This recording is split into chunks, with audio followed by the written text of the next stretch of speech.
Viewer beware, you're in for a scare.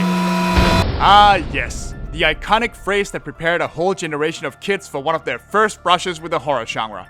See, that was a time where R.L. Stine's Goosebumps was not simply a pair of nostalgically profitable Jack Black films. In the 90s, and for that matter part of the early 2000s, Goosebumps was the biggest kids book craze to ever exist. They were short, they were easy to read, there was a new book every month, and they were just creepy enough to give kids a good scare, while staying just family friendly enough to never go too far. They were essentially tales from the crypt stories for kids, and they were one of the very few things that I remember every kid at my school loved. And especially the covers to the original series books drawn by Tim Jacobus were absolutely terrifying and mesmerizing for a young reader. I'm fairly convinced that a good chunk of the initial sales are owed to Jacobus' artwork. But hey, don't take my word for it when I say the series was big. At its highest, the series got a fondly remembered TV adaptation, there's been a fair few video games and comic books, and if you count every spin-off series that sprung from the original 62-book run, the latest of which is currently still going by the way, you're looking at a list of 198 books and counting. Now, why am I telling you all this? Well, that's because earlier this year, when my dad was going a little stir-crazy staying home because of no discernible reason whatsoever, he actually found all my old Goosebumps books from when I was a kid. Yeah, I didn't actually own all that many, I mostly read them at the school library. So since we're in the month of spooks, I thought instead of looking up the best or worst books in the series, I'd simply reread the ones I just happened to own when I was a kid, watch the corresponding TV episodes, and pick my favorite by the end of the video. Except for A Day in Horrorland. Why? Because every time Goosebumps gets brought up, everybody and their mom talks about Horrorland. And I don't play like that. Let's watch them in the order they aired on TV and start out with Cuckoo Clock of Doom from Season 1, based on the 28th book in the series. Here we meet Michael, a boy who is constantly terrorized by his bratty little sister Tara. What a credge. I told you he was a credge. That's jerk spelled backwards, you credge. Aw, and where'd you learn that word, sweetie? On your family vacation to Nilbog? Nilbog! His god was spelled backwards! Of course, every time Tara causes him trouble, including ruining his 12th birthday party by humiliating him in front of his crush and making him fall face first into his own birthday cake, she lies about it, blames Michael, and gets him in trouble with his oblivious parents. In short, Michael's home life kinda sucks. But one day the dad comes home with potentially the ugliest cuckoo to ever clock, telling some tall tale about how the antique shop owner he got it from claims it's magical and has a weird flaw. He also wants the kids to never touch it.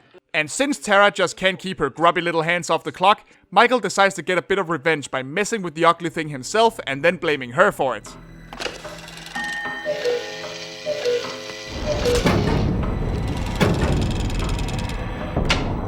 Have fun explaining this one, Tara.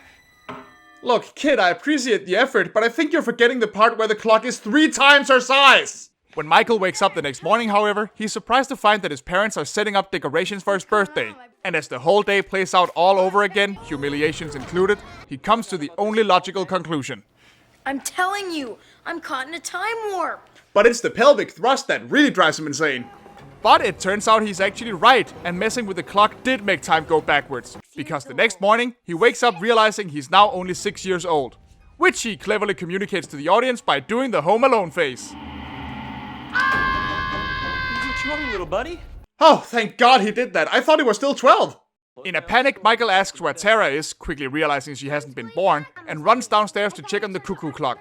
Which he then realizes is not in the living room since his dad hasn't actually bought it yet. The cuckoo clock is gone. What cuckoo clock? We don't have a cuckoo clock. Stupid. Don't call your father stupid. Not him, me. And who's on first? What's on second? I don't know who's on third.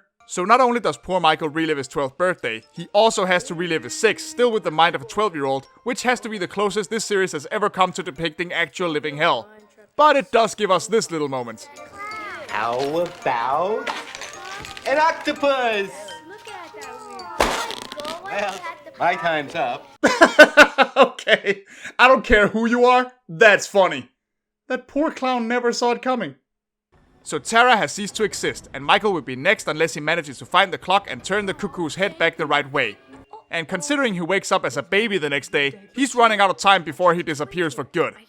Thankfully, his parents just happen to be so completely incompetent and negligent that they take their toddler to an antique store and leave him unattended in his stroller, giving him plenty of time to climb up the conveniently stacked furniture and set everything right, though not without knocking a year off the year dial. But either way, it works, and Michael is soon back to being 12 years old. I am 12. I'm 12. Dad! I love you! Well, I love you too, but keep your hands off my cuckoo. Boy, if I had a nickel for every time I've said that. So thankfully, everything is back to normal, except for one little detail caused by Michael knocking off the year 1988 back in the past. So Tara has never been born.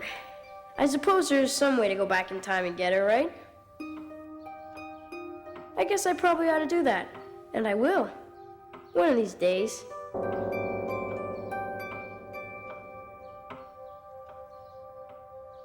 Okay, you know what? That was actually pretty decent.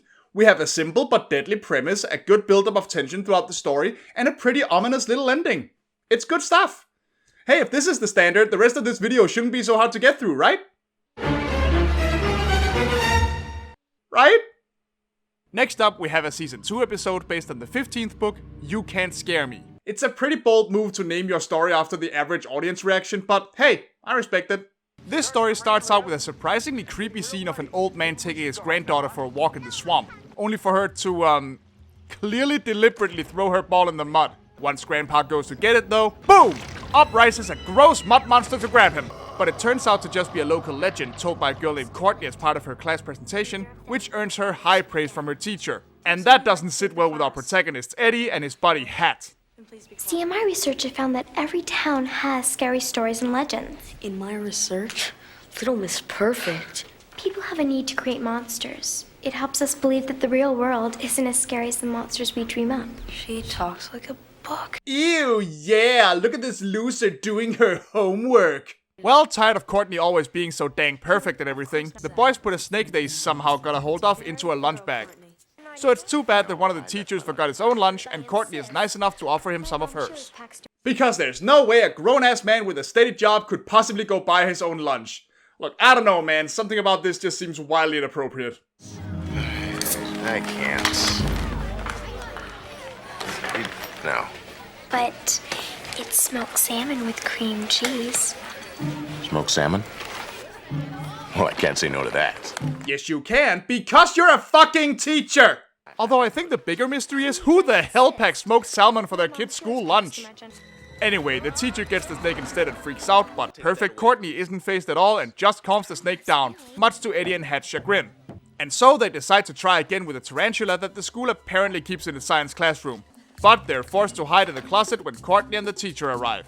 Honestly, so far, this is just a story of two jackasses bullying a girl for doing well in school. I'm not even sure what they have against her. Courtney, you know you don't need to do any extra work. You've already got an A+. Yeah, but I was hoping I can get something higher. There is no such thing. You sure? We're in science class. We can invent one. Okay, now I'm starting to hate her too. And of course, she's once again not scared at all when she has to bail Eddie and Hat out due to the damn tarantula getting loose. That's another L for our boys. And apparently all adults in this town worship the ground Courtney walks on because the next day her report has somehow gotten printed in the goddamn paper. However, this does make her admit that she actually believes the legend and is mildly scared of the idea of mud monsters, which gives Eddie and Hat a great idea. Namely, daring her to go to Muddy Creek and scaring her by slathering each other in mud. Which has to be the most terrible sentence I've said in this episode so far, considering we're talking about children. So how do I look? Like someone covered with mud. Of course, things soon get wacky when Hat goes off to find Courtney and instead finds a real mud monster that chases him all the way back to Eddie. And naturally, that's when Courtney shows up, seemingly just to roast the boys.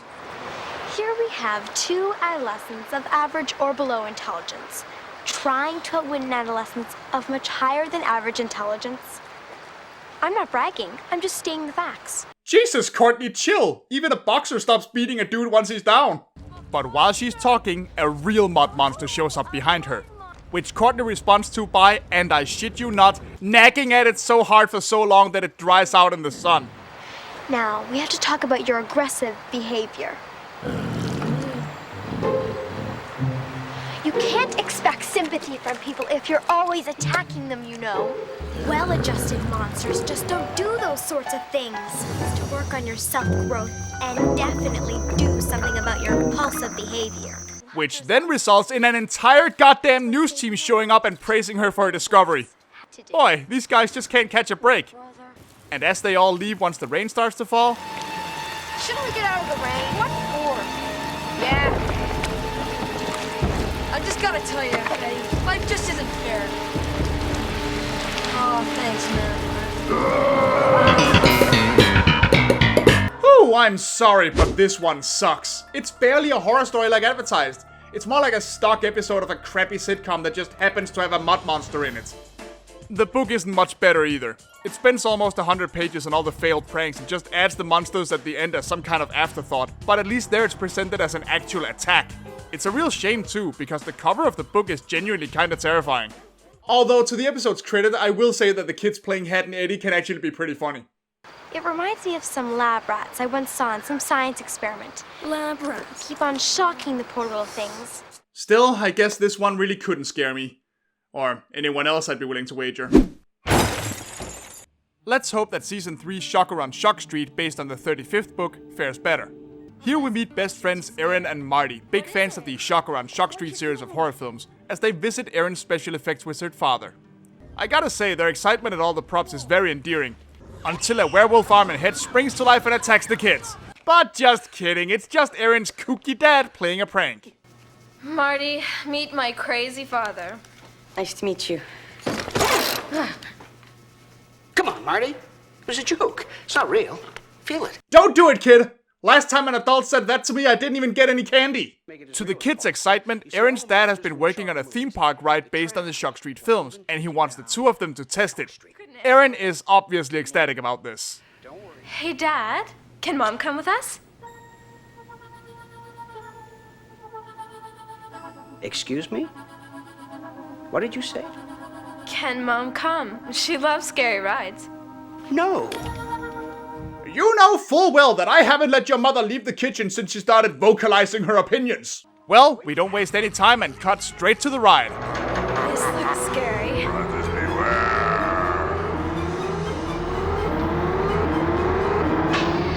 You're in for a scare. Cool. That's cute. And you know what? Cheesy and clearly fire hazardous as it is, it honestly looks like a pretty fun ride, all things considered. I would have loved this at their age. After a little while though, their tram mysteriously stops and refuses to move, causing the two of them to leave the car and go looking for help, only for this to happen. Those were bats? Yeah, those were bats.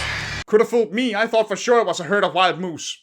From here, the kids basically just run into various monsters and even find their way to the actual Shock Street set, though all the doors seem to lead to all sorts of wacky nonsense. And I gotta say, Shock Street is, less impressive than advertised. Looks just like the movies. What movies? Suburban Commando? This just looks like a mildly eccentric cul-de-sac 3 weeks before Halloween. As the episode progresses, the various monsters and animatronics they meet do get more and more personal, seemingly putting the kids in some very real danger, while mysterious strangers watch them via hidden cameras. It gets especially dangerous when one drags Marty to an electrical fence, although they do manage to get away. The toxic creep was no special effect. He was real. He was real, all right. And strong. Did you see his face? Oh, gross. Why would your dad create real monsters? Because Nickelodeon hadn't yet started butchering everything that isn't yellow, spongy, and square-shaped. Isn't that right, Nick? Eventually, Erin's dad appears on the titular Shock Street set and approaches them menacingly, grabbing onto Erin despite her protests. Because, in one of Goosebumps' more surprising twists, the kids are actually highly advanced robots that were created for the purpose of testing the ride. I have mixed feelings about this twist. On one hand, it's handled pretty well in the book, where it's pretty clear that all the horrors the kids experience are actually the result of flaws in Erin's perception, which is pretty clever. But on the other hand, it also means that none of the story happened for real, and if none of the story happened for real, then why should I care? Plus, the special effects in this episode are quite frankly just not up to par. The book is all about the effects seeming more real by the minute, and it has wild scenes like the kids getting dragged into great by zombies, roller coaster cars full of skeletons, and the kids getting attacked by giant metal mantises. You know, like on the cover of the damn book! But here it really is just a handful of dudes in Halloween costumes, and they look the part. And you know, I get it. This is a low-budget 90s TV show. You can't expect the world when it comes to special effects, and that's fine. But here's a little thought. If you don't have the budget for great lifelike special effects, maybe don't adapt the story that's entirely about great lifelike special effects. The episode does pull one over on the book though, by adding a scene where the robots reactivate to get revenge on Aaron's dad for planning to replace them. To which he reacts with a truly blood-curdling scream of terror. No! Okay, I love that. He sounds less like he's getting murdered by robots and more like he accidentally deleted some clip art in a Word document. No! What a dumb episode. Alright, last up we have The Barking Ghost from Season 3, based on the 32nd book, which starts with a pair of old-timey robbers getting knocked into a fabled changing tree by the dogs chasing them. Cut to modern day and we meet Cooper, a real scaredy cat whose family has just moved to a house in the woods. Of course, as per Goosebumps tradition, his older brother Mickey just loves to bully and scare him, much to their parents' exasperation. You can quit tormenting your brother right now, or you can start off at your new school grounded. It's your choice, Mickey. Wait. A Goosebumps sibling is being punished for bullying? Stop the freaking presses! Hello, local news team? Yeah, we have a Goosebumps sibling who... What do you mean everyone's busy interviewing some girl about a mud monster? Anyway, as Cooper gets settled, he starts hearing dogs barking at night and decides to investigate.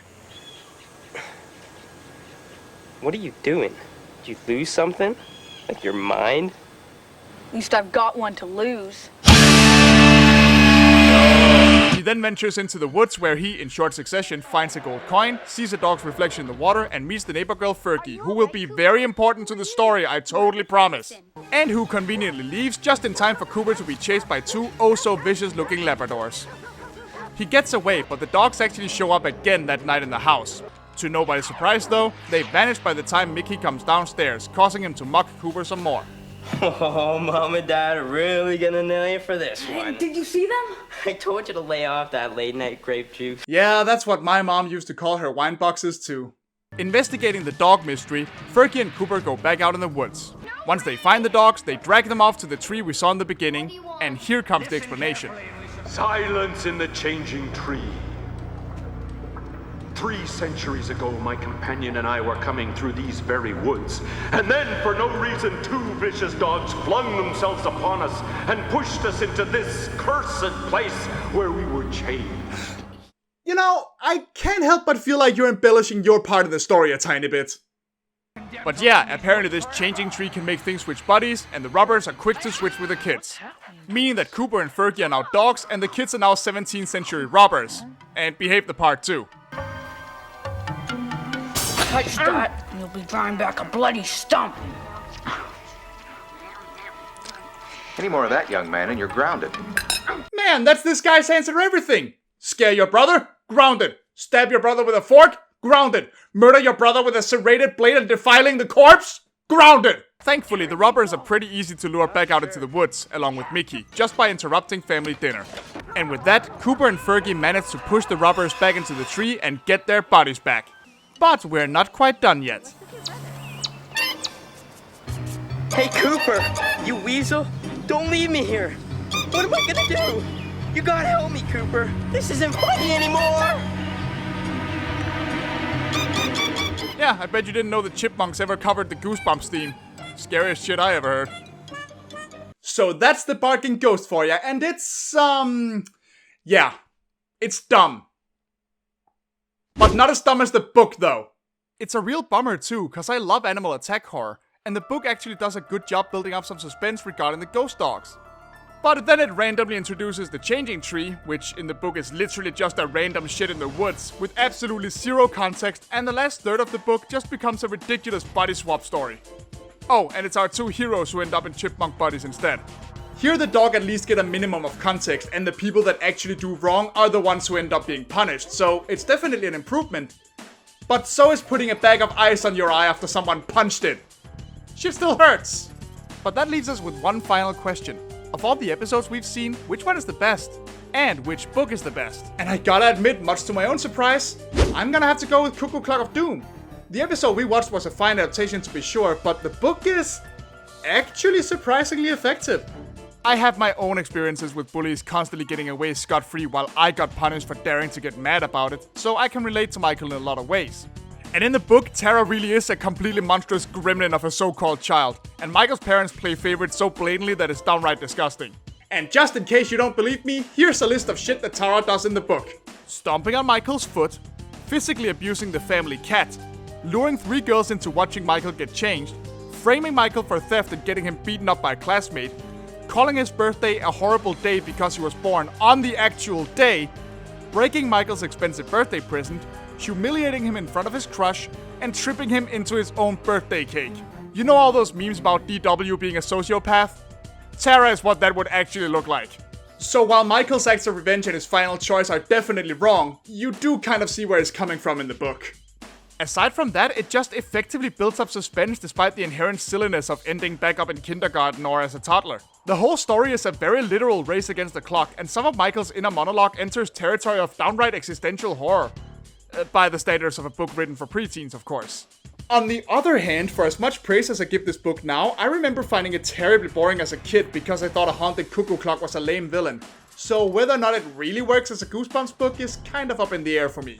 With that said, boy, watching these episodes was rough. Granted, I didn't exactly watch the ones based on the best of the books, clearly, but Goosebumps as both a book series and a TV show is ultimately cheesier than your average nacho platter. But you can't deny that the opening with that theme tune and the floating G is iconic as hell, no matter how hard it tries to convince you a woman looking mildly irritated is somehow scary. And the series did what it set out to do, which was tell a bunch of fun, spooky stories for children of the 90s. I don't know if I can get myself to call the books or the TV show good exactly, but they are a lot of fun and they're a great introduction to horror for a young audience. And hey, Goosebumps and its competitor Are You Afraid of the Dark, which at the moment I'd say is the better horror show of the two, definitely left an impression. There's even a spiritual successor to both of them on Netflix right now called Creeped Out, and from what little of it I've seen, it's actually pretty good. Perfect for young viewers to scratch that horror itch. When you look at Goosebumps as a complete franchise, it's pretty silly, full of completely nonsensical random twists and turns, and it's pretty much the horror equivalent to children's fast food.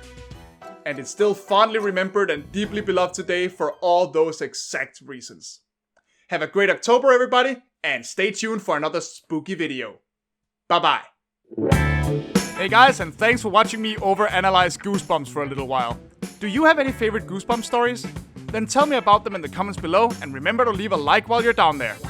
Special thanks go, as always, to Silvermoon Ravenwolf, Warren Miller, Eli Cat, and all my other patrons. And if you want to support me as well, there are links to my Ko-fi and Patreon pages in the description below. As well as one to my Discord server, which you're more than welcome to join. Be on the lookout for another spooky video soon, and have a great Halloween season. Bye bye.